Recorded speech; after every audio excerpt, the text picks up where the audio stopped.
kami sa aming halaman. Wala kasi kaming tubig dito, supply. Kaya kinukuha namin yung tubig sa dugout. Bubuhos dito. Kasi dry talaga siya. Ayan, pakita ko lang saglit. Ang asawa ko, nagkuha siya ng tubig sa dugout. Dito niya, ayan o. Ibuhos sa garden. Sobrang ano kasi tuyo guys. Dry na dry. Kaya tinatamad na ako magkuha ng tubig. Kasi nga, kahit anong gawin ko, dry pa rin siya. Kaya sabi ng asawa ko, ang na lang tapos ibuhos dito. Wala kasi kaming tubig pa na yung para bang ipump pa. May pump kami doon kasi lang dito wala kasi na-sit up. Kaya sabi ng asawa ko, ilagay niya, na lang.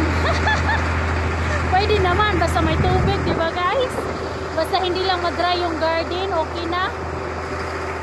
O, ayan.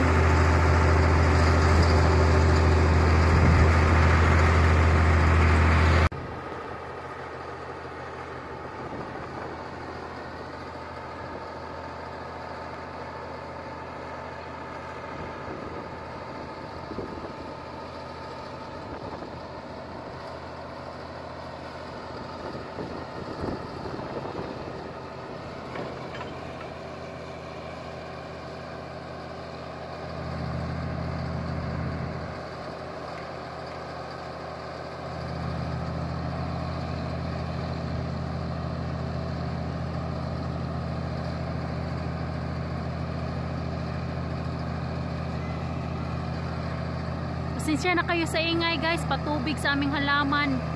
Wala kasi kaming anong tawag niyan, supply ng tubig dito para sa aming garden, kaya yung tubig kinukuha sa dugout.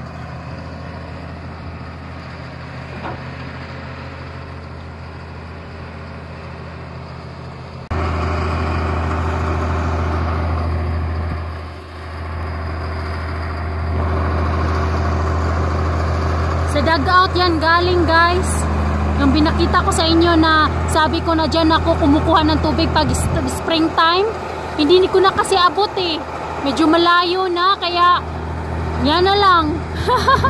Pero ipakita ko sa inyo next springtime pag wala pa kaming tubig, water supply dito, pag hindi pa yan magawing dugout. Ganyan na lang ang gawin namin.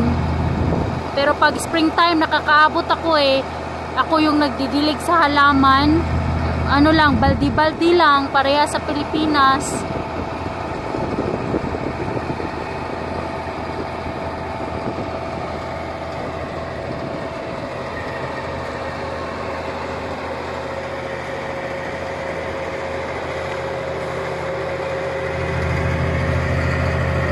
Binubuhos sa potato namin.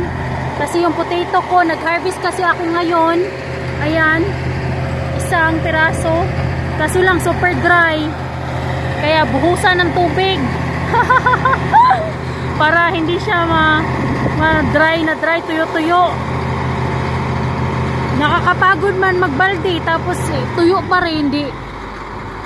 Buhos na lang ganyan. Iwan ko lang kung tapos na ba siya.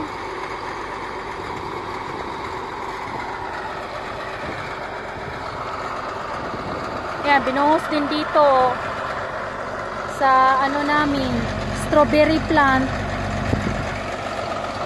Yan, basang-basa na. Parang umulan ng mga 3 inches.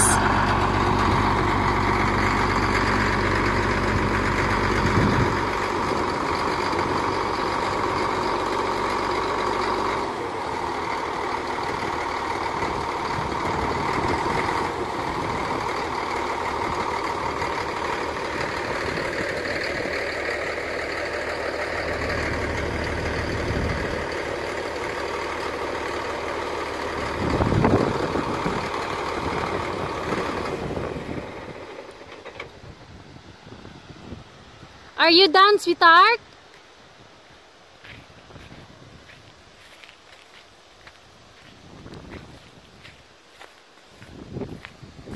Are you done? Well, I don't know. I did not see it because I'm inside. They think the potatoes are pretty wet right now. Okay, so look at that, guys. sobrang basang-basa na yung aming potato. Ayan na yung nangyari sa aming potato. Yan, basang-basa na sila. Good. Tsaka meron pang tubig dito, extra. Yan, extra tubig galing dyan sa dugout. Hindi ko na kasi abot eh. Dito ako nagdidilig guys eh. Ako nagkukuha ng tubig. Ayan. Tapos wala na. Tuyo na siya kasi middle of summer na. Malapit ng fall. Kaya dyan na. Nag-scoop yung asawa ko ng tubig. Malinis tong tubig na to eh. Pero kunti na lang kasi. Kaya medyo lumano na. Yung iba na yung kulay ng tubig. Pero dyan ako kumukuha dito oh. Pag springtime. Ayan na. Tapos na pala siyang magdilig guys. Late na pala ako nandito kasi nagsagot pa ako sa exam namin eh. Yan. Basang-basa na yung aming potato. Yun kasi, ito kasi yung importante. Potato kasi malalim yung pagkatanim. Kaya kailangan ano talaga yung tubig. Talagang kailangan basang-basa para abot sa ilalim yung tubig. Hindi lang sa ibabaw, hindi katulad doon sa kabila, yung mga corn na yan, tsaka mga onions. Nasa ibabaw lang naman ang tanim niyan, 1 inch lang. Eh ito, 8 inch. So, kailangan talagang tubigan ng marami. So, ayan na. Ayan lang guys. Ayan guys. Tapos na. Thank you so much for watching. Bye!